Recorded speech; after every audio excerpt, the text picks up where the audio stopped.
Hello, everyone. Welcome to the Ice Cold Takes podcast. I'm your host, Joe DeMeglio, and unfortunately, this Ranger season refuses to end. It just keeps getting longer with each passing game. It's going from bad to worse.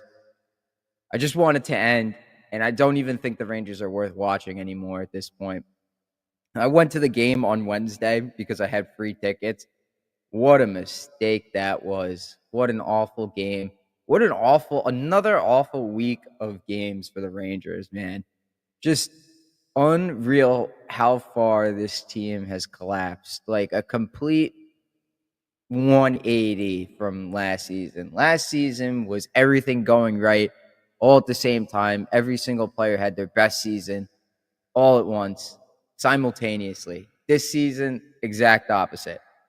Every single player is having their worst season simultaneously. And that's why the Rangers suck this year. That's exactly it.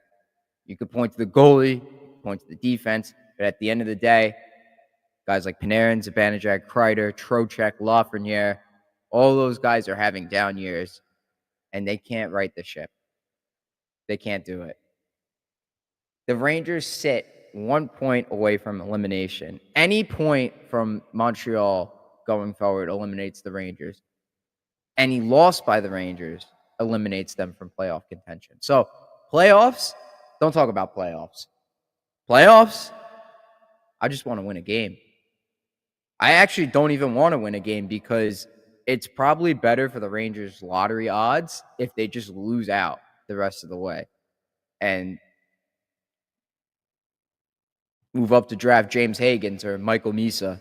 But knowing how the Rangers operate, they'll probably screw that one up too. Even if they do get the player, they'll screw up the development, which I'll talk about shortly. But I want to talk about these embarrassing losses the Rangers keep on having. I just want the season to end, man. First, it was the Devils last Saturday, an afternoon matinee game. The game, started out pretty even. The Rangers got off to a slow start. And then I thought towards the end of the first period, beginning in the second period, they picked up their play, started getting some chances at 5-on-5. The game was even. And then they went on their first power play. Holy crap. The Rangers' power play is atrocious. Super, super bad. Like worse than the Tortorella days. That's how bad it is. Their power play, the Rangers' power play, is actually losing them momentum, losing them games. The Devils got a breakaway on that first power play. I think they hit the post or whoever was in net. I can't even remember who was starting. I think Shesterkin was in net. I think Shesterkin made a save on that, or it hit the post. Either way, after that, the Devils gained momentum. The Rangers took a penalty, and right off the face-off, the Devils scored, and they never looked back after that. Peter Laviolette just kept trying to put a square peg in a round hole, kept trying to throw Panarin out there, kept throwing Zibanejad out there to make the east-west passes and stuff. And at this point, I'm looking and I'm saying, all right, wow, these guys are terrible. Panarin, I know he's been playing really well recently, but he's not been effective whatsoever in this game. Terrible. All the ice is being taken away from him, and he can't make any plays. This is what happens when Panarin loses the ice. Guys like Cooley and Lafreniere were noticeable. I know Lafreniere sucks this year. I'll admit that. But he definitely had more chances than Panarin did in that game. So instead of, maybe trying something different, throwing those guys out, maybe Othman or Perot, just keep going with the guys that can't get the job done constantly throughout the season, losing with the veterans. What do you get out of that? Just frustration.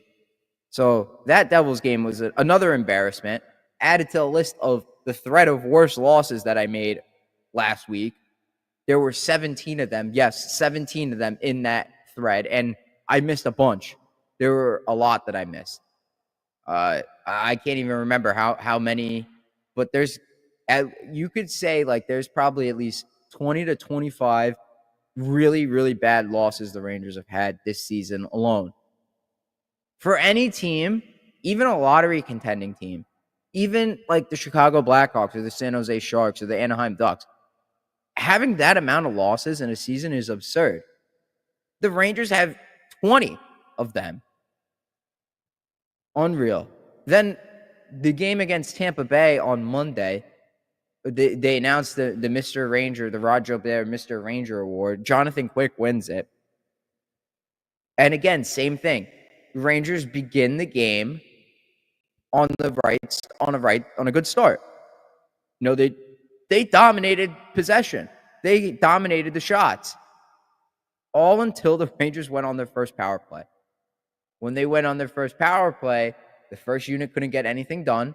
Then the second unit came out, and a bad turnover led to the Lightning generating momentum, and then they scored. I'm pretty sure they scored a shorthanded goal. Then the Lightning rattled off 3 straight in quick succession. Towards the end of the first period, it was 3-0 Lightning, and the Rangers had no chance. No chance. They got 1 goal, finally a power play goal in the second period. What was that now, like 4 for 47 or something like that? Crazy. 4 for their last 47. That's an abysmal power play percentage. Man. They lose that game, get booed off the ice at MSG. What else is new? Then on Wednesday, they go in. They're down 2-1 to the Flyers in the second period. Panarin gets hit in the face with the puck, comes back, scores a beautiful tying goal. It's 2-2 at the end of 2 periods. The Flyers take the lead in the third, but then the Rangers rally back for 2 goals to regain the lead. And I'm cheering for all these goals, mind you. I want to see the team win because it's my favorite team, obviously. Then, as soon as JT Miller scores that 4th goal, I say to myself, how are we going to screw this up? How are we going to screw this up? See, right there is the exact difference between last season and this season. Last season is, we're going to win this game. This season is, how can we lose this game? You can't have that. So I don't care if the Rangers go on a run here. There is nothing that they've showed me throughout this season that warrants them being a playoff team and doing damage, going on a run. Even if they sneak in, I don't think they're making it past the Capitals anymore. I don't think so. I think they easily lose in 5 games. And that's an embarrassment. But to be a President's Trophy winning team and then to not even make the playoffs the following year is, heads got to roll for this one. People have to lose their job. And starting with Peter Laviolette, it has gone from bad to worse. And I defended this guy. I remember people were saying that he was bad in Washington because he ruined the development of younger players. And then when he came to the Rangers, he, let Lafreniere play in the top 6 the entire season, didn't move him around once, let Will Cooley make the team out of preseason, which we hadn't seen a young Rangers player do under the previous couple of regimes. They always defer to veteran players like Michael Haley or Dryden Hunt or Jimmy Vesey. They always did that. Will Cooley and Alexis Lafreniere were given roles last year. Adam Edstrom this year was given a role out of preseason, outplayed Vesey clearly. And it didn't matter that Vesey was the veteran to Laviolette. So I defended him. But then he started scratching Zach Jones night after night. And Jones had a terrible game on Wednesday. Really, really bad game. But the entire defense did. He scratched Kakko, Laviolette did earlier this season before he got traded. He keeps scratching Othman. And even though the Rangers are essentially eliminated, Laviolette moved Brennan Othman and Gabe Perreault out of the top 6 after just 2 games. They have nothing to play for. Nothing. Why are they being demoted? What benefit do you get out of playing with the veterans? What benefit? They have not produced all season. We're 79, 80 games into the season. They haven't done anything. Kreider's got a 50-point drop-off from last season. 50 points. What is the worst that could happen by keeping Othman and Pro in the top 6 for the last 3 games? He scratched Gabe Perreault after 3 games, and then Brennan Othman came out against the Isles again. And of course, Brett Berard scored twice. The kid deserves to play. Berard definitely deserves to be in the lineup, but so does Othman. You cannot tell me otherwise. If you scratch Chris Kreider right now and put Brennan Othman in, you would not know the difference. That is exactly what Larry Brooks said in his article. You would not know the difference because Kreider has been lazy this season. He's taken a step back, 50-point drop-off. This is just an insult to adding insult to injury. And I understand it's not the end of the world because there are only 3 games left. Maybe you're worried about injuries to Othman and Perreault, but it's just so frustrating because it's more the same from the Rangers. We've seen this exact script play out over the last 3 coaching staffs. David Quinn, Gerard Gallant, and now Peter Laviolette. In the eyes of the Rangers, the act of sitting a younger player will help make that player better because it's an opportunity to look at what he's doing wrong and learn. My question is this: has this solution worked even once in the past 6 years? Point to one example where the Rangers sat a young player and it had a long-term positive effect on that player. Can you name 1? 2? It's ridiculous. This is like barbaric thinking. Look at the past, the other players that you've had, the younger players that you've had, and how much better they've become because you played them. Filipino, when he stayed healthy, he got better and better as he got more reps. Will Cooley, you gave him penalty killing time this year. He was great last year as a third liner. Now he's arguably a second liner. He's got 40-something points. He's killing penalties. You give him more responsibility, and he's thriving in the role. Extra effort award winner this year. He's probably team MVP. So, you give these players more responsibility. Lafreniere last year, you gave him a top 6 role. He almost had 60 points. Why can't you give these guys top 6 time? Why can't you give them power play time? I don't care if they need to earn it. I'm sorry, because none of the veterans have earned anything this year. You have to play the kids. You have to. And if you don't, I don't even think you're going to make the playoffs next year. That's my next question. Can the Rangers even make the playoffs next year? They weren't cup contenders this season, and they sure as hell won't be next season either. And at most, I think they can be playoff contenders or possibly a playoff lock, though I doubt that very much. Next season. I'll go through the roster. Let me go through the roster position by position, right? I'm not looking at Zibanejad and Kreider because those guys need to go. They need to go. But even if you move Zibanejad to the wing, he's not the solution there. He's not the solution. If you keep him at the wing, you have to handcuff him to JT Miller. And I don't think that's the best position the Rangers should be in. If you look at like a first line caliber players, the Rangers only have one, and that's Artemi Panarin. I don't care what you say. I don't care if he disappears in the playoffs. He gets you to the playoffs. He gets you there. The Rangers need him. First line left winger, Panarin. They don't have a true number 1 center, and they don't have a first line right winger. Thank you for trading Pavel Buchnevich, Chris Drury. Thank you very much.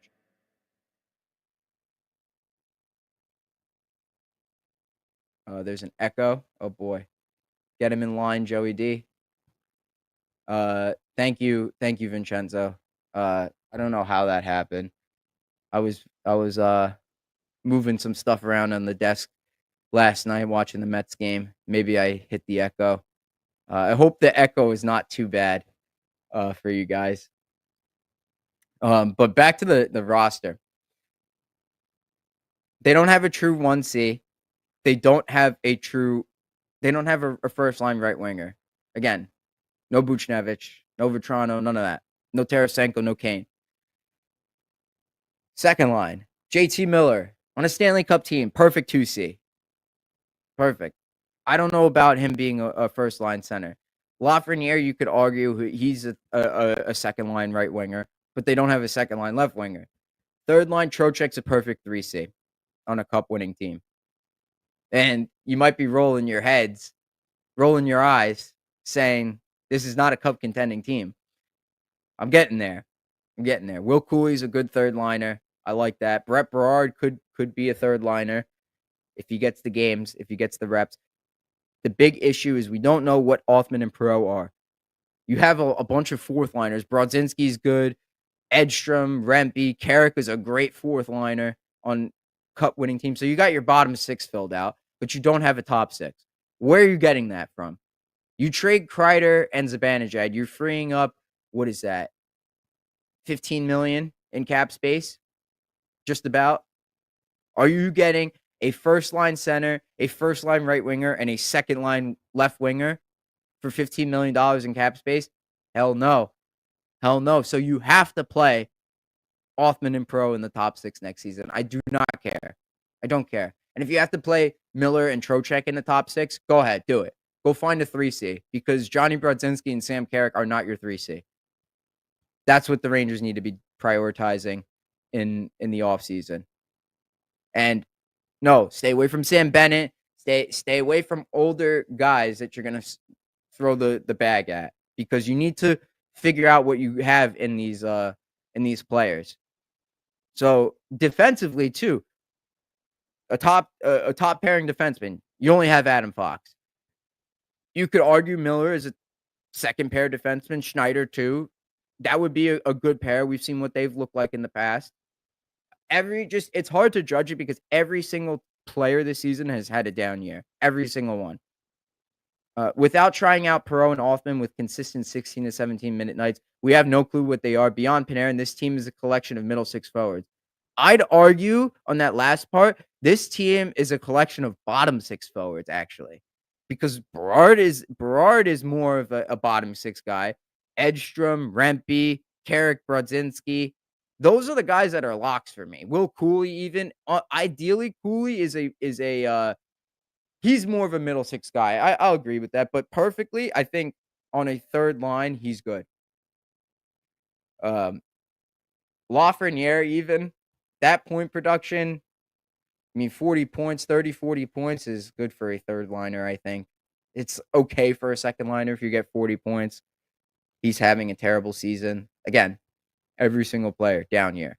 And then back to the defense. Aside from Fox, Miller, and Schneider, the Rangers just have a bunch of bottom pair defensemen, arguably seventh defenseman. Carson Soucy, I'm pretty sure he's got to be like, he's colorblind. Like, on Wednesday, there was so many instances where he just passed the puck, gave it up to the other team, gave it up to the Flyers. And it was just like, what the hell are you thinking? What are you doing? Why are you making that pass? Where are you going with it? And Jay Fresh posted in a small sample size the expected goals for differential with the pairs.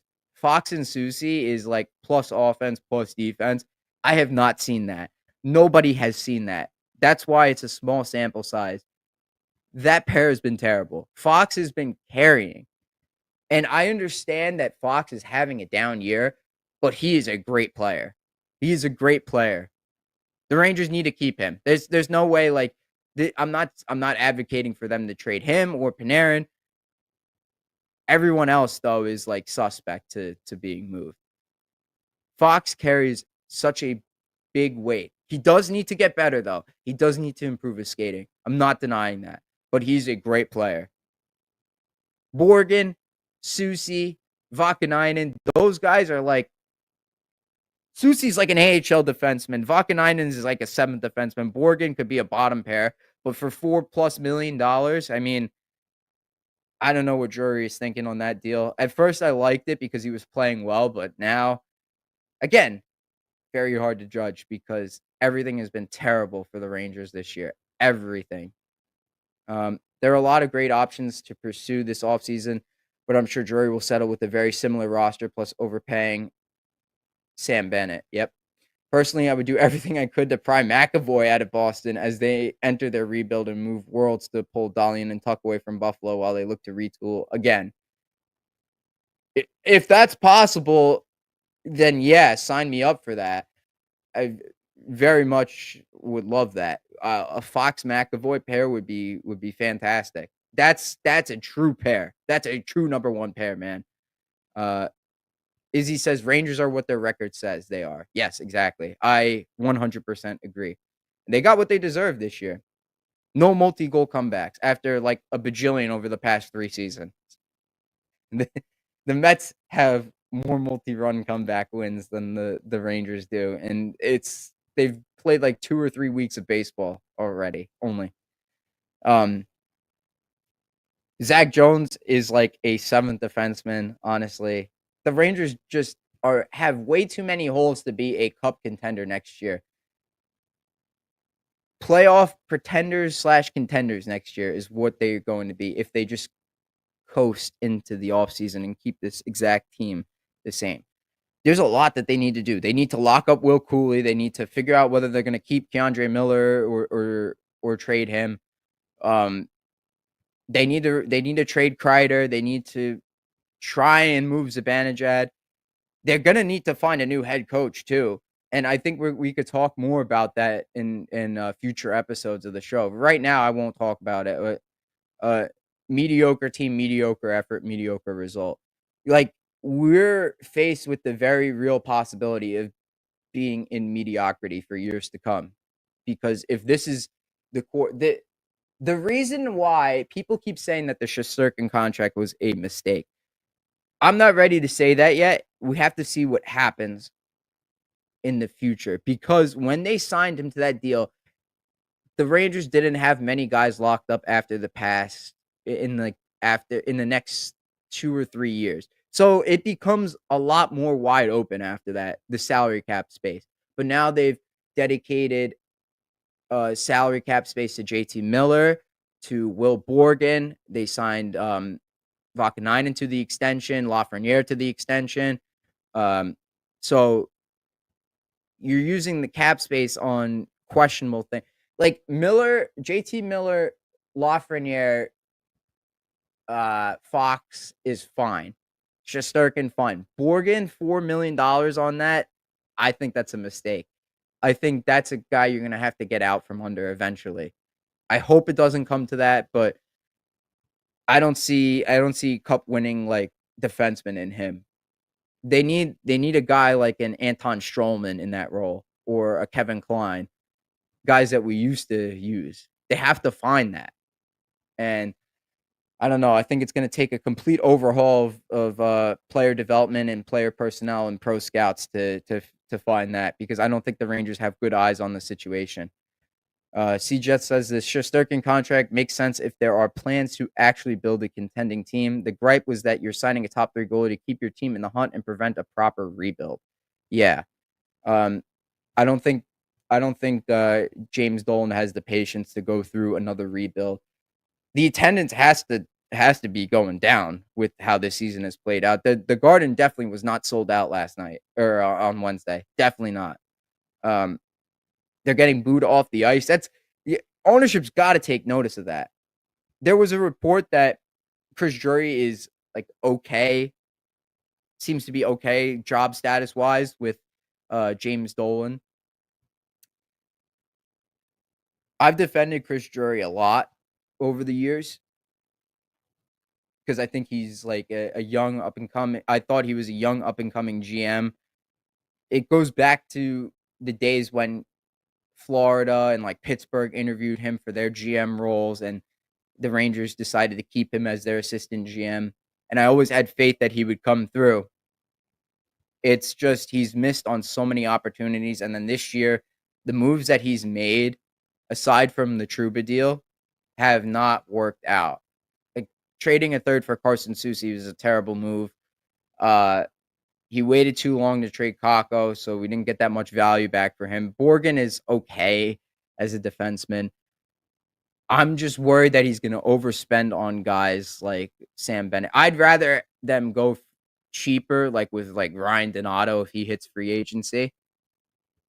Sam Bennett is a great player, don't get me wrong. But the issue is the Rangers need to make their own Sam Bennett. Find their own Sam Bennett that's younger, right? Like maybe Dylan Rubrick becomes that or something like that, or Bryce McConnell Barker.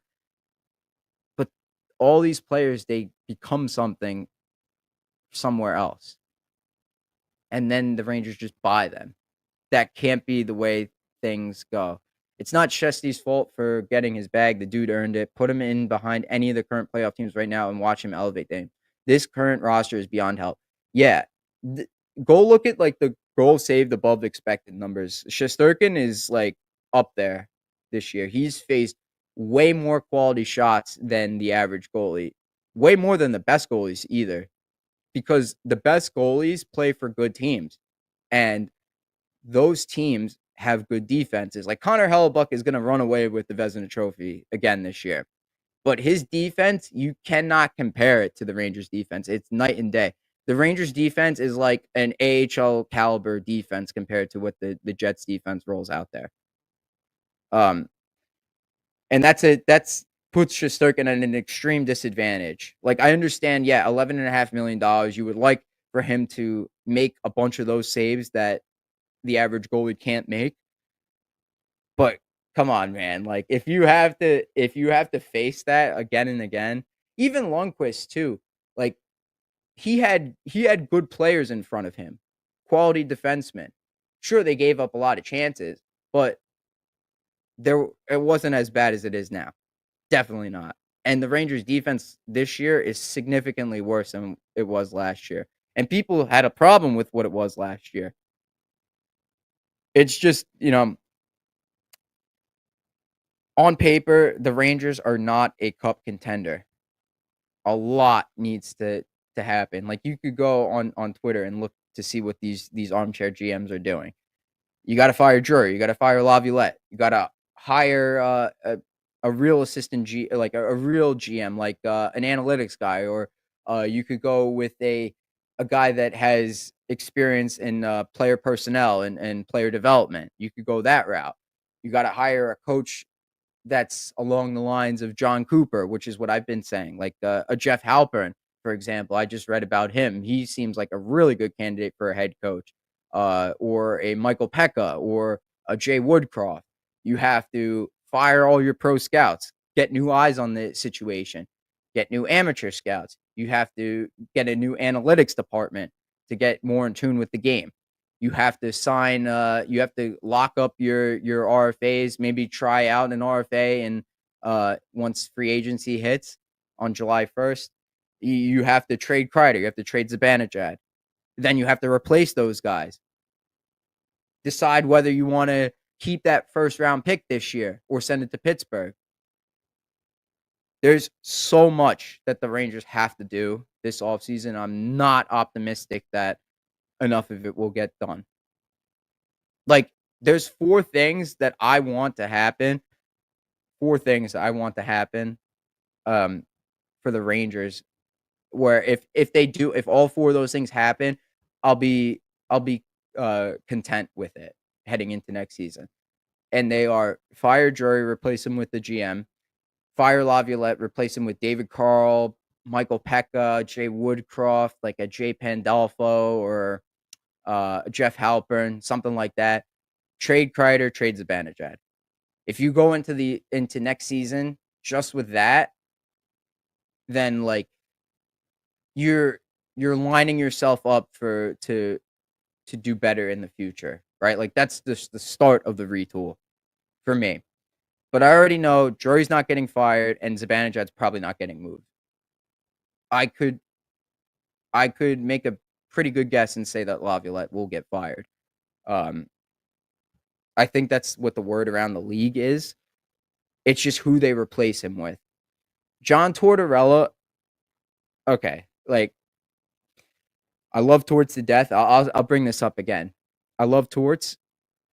Um, I would love to see how he works with Adam Fox. I would love to see how he would run the defense, but not as a head coach because the Rangers have way too many younger guys that are in need of opportunities, and I don't trust him with that, especially considering how the Rangers last 3 head coaches have handled their younger players. They can't afford to do it again. Like Othman and Pro that's it. Those are the last good prospects the Rangers have in the system. That they desperately, desperately, if they're gonna make anything out of this core, they desperately need those guys to come through. Othman and Pro need to have good big roles on this team. We just don't know that right now because they're not playing enough. And we won't know even because just because it's the last few games of the season. It's not enough time. Ideally, this was the season like in December, January, Othman should have been up playing every game. I know he was dealing with injuries and that limited it, but he should have been playing every game down the stretch. And at least we would have known what Othman would become, what he could be. Alas, we don't. We have to find that out next year. So hopefully the Rangers give him an opportunity to play. So John Tortorella for me, I'm out on him. If anything, if he comes as just to run the defense as like an assistant coach, yeah, I'll take that. I would take that. And that, you know what, that would make sense. Like if you have a younger coach, like let's say a Jeff Halpern, and you put a veteran like John Tortorella behind the bench as an assistant, that would help him. I'm sure that would probably make the Rangers more comfortable. I think they would be more willing to do that than just let Michael Pekka or Jeff Halpern take the bench and pick his own coaching staff. You saw what happened with David Quinn, right? Like that didn't work out. So that that's like a happy medium there for the Rangers. Like you take a younger guy, younger head coach, older experienced assistant. Good luck with the stream, brother man. The rest of the stream, brother man. Top tier as always. See you soon, man. Thanks, C-Jets. Yeah, Nick's the best. Good friend of mine. Anyways, all this talk about like where the Rangers are going to be next season leads me to the ice cold take segment. That is this week. What is the biggest on ice change that needs to happen next season? All right. Next season, the Rangers have to put their younger players in positions to succeed, just like they did with Cooley and Lafreniere in the last 2 seasons. They don't know what they have in Othman and Pro. They could be top line scorers, they could be middle six players, or maybe they don't work out at all, but they need to find the answer. And the reason for that is if they're not the answer, you got to trade them and get value back for them. Because if you just wait to the last minute like you did with Kravtsov and you get nothing back, there's nothing to go forward with. You're going to have to tear it all down eventually if none of this works out. Either way, filling the biggest holes on the team with veterans is a short-term fix, and the Rangers need to be thinking long-term because of Shesterkin and Fox's contracts. And those younger players will never thrive because of limited ice time and opportunities. We've seen it plenty of times before with Kakko, Hedl, Lafreniere. The list goes on. Sure, there might be some growing pains, but if they start playing consistently well, would it have been worth it? Yes. And with how this season went, with all the veterans in those big roles, would the results really be any worse if they played their young guns over more experienced players? If you lose with younger players, they'll at least learn something out of it. If you lose with the veterans, all you get is frustration. So let the kids play. Yeah. That's how I feel about it. I know the Rangers are usually against that knowledge, against that line of thinking, and it just that doesn't line up with what their roster is. The roster has a bunch of established players, but a, just as many, arguably, unknowns, question marks on their team.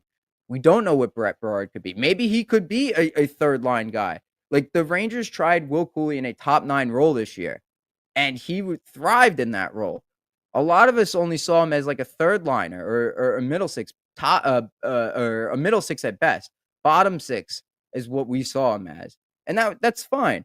There's nothing wrong with that. You need those guys. Like I said before, you need to make your own Sam Bennett. The Rangers have that with Will Cooley. They need to continue to do that. Lafreniere, they found he could be a second line guy. Now maybe they try him out on the power play. The power play's been abysmal. Just run him out there in the rest of the power play 1 unit for the rest of the season. See what happens. You got nothing to lose. You're 1 point from being eliminated. Where are you going this year? You're not going anywhere. So just let the kids play. I don't get it. Like Perreault, you still need a guy to replace Buchnevich. Still, we're going on 4 years, 4 years without a top line right winger. That's absurd. They didn't even have Perreault in the system when they traded Buchnevich. Maybe that guy is Othman. You got to try it though. You'll never know if you just keep healthy scratching them. Give them more opportunities. You see when those guys play, like Othman and Berard, they have a motor, a drive, finishing their checks. Like they want to make an impression on the coaching staff. So let them play. That's what I don't get is it seems like they're earning it. To me, it looks like they're good. They look great. Why? Why are you punishing them for good effort? The rest of the team is just not playing with enough effort whatsoever. It is clearly not the same as last year. Why are they getting rewarded and the younger guys not? Like I see Rempe, you say what you want about Rempe. The guy finishes his checks. He plays with effort 100% the entire time. Edstrom was doing that too this year. He didn't get scratched. See what happened with him. It was unfortunate. He was a great player this year for the Rangers. Really good fourth line guy for the Rangers. Good skill. He skated well. Good size. He was physical. That injury was unfortunate, but you let them play and you see what they could do. They have to continue to do that next year. Stop teasing us with, well, we have internal replacements and then sign older guys to fill out those roles. Like enough of that. Enough. You have enough veteran players on your team that could make up for the inexperience there, if that's what you're worried about. And again, you saw how bad things were this year. The Rangers were giving up 8 goals, 7 goals, 6 goals, right? A night. How much worse could it be if you play Perreault and Hoffman? Oh, 10 goals. One more. What's one more? Really? Seriously. And they learn from it. This season with the Rangers and their veterans, they give up 6 goals, 7 goals. And then you just hear the same stuff. Yeah, we sucked tonight. We weren't very good. We need to be better. You know how frustrating that is? And then they come out and repeat the same performance and nothing gets better. Nothing changes. That is so frustrating. You don't know what you have in the younger guys. They could be better than the older guys. They could be. But you don't know. You need to figure that out. Otherwise, you're going to be set in stone in a stage of mediocrity for years to come. And that's what you need to avoid. You need to avoid that because mediocrity leads to the Buffalo Sabres, right? You're just gonna keep losing and keep being content with it. Maybe you make the playoffs. Maybe you win a round or something. Maybe you push it to 7 games or something. But you'll never hit your ceiling. That's the whole point is you have potential. You have to see that through to the end. You have to give it an opportunity. That's my biggest takeaway here from the Rangers season is that they're not giving potential enough room to perform. That's the biggest change I would make for next season. Let the kids play. All right, everybody. That's it for me on Ice Cold Takes. I hope you guys enjoyed this episode. If you did, leave a like on the video, subscribe to the channel, hit the bell for notifications so you don't miss out on all your favorite Rangers content. Hopefully the season ends this week. Hopefully it ends today. Montreal's playing. If they get a point, it's over. The Rangers lose, it's over, and we can look ahead to the offseason. I'll see you guys next week for another episode.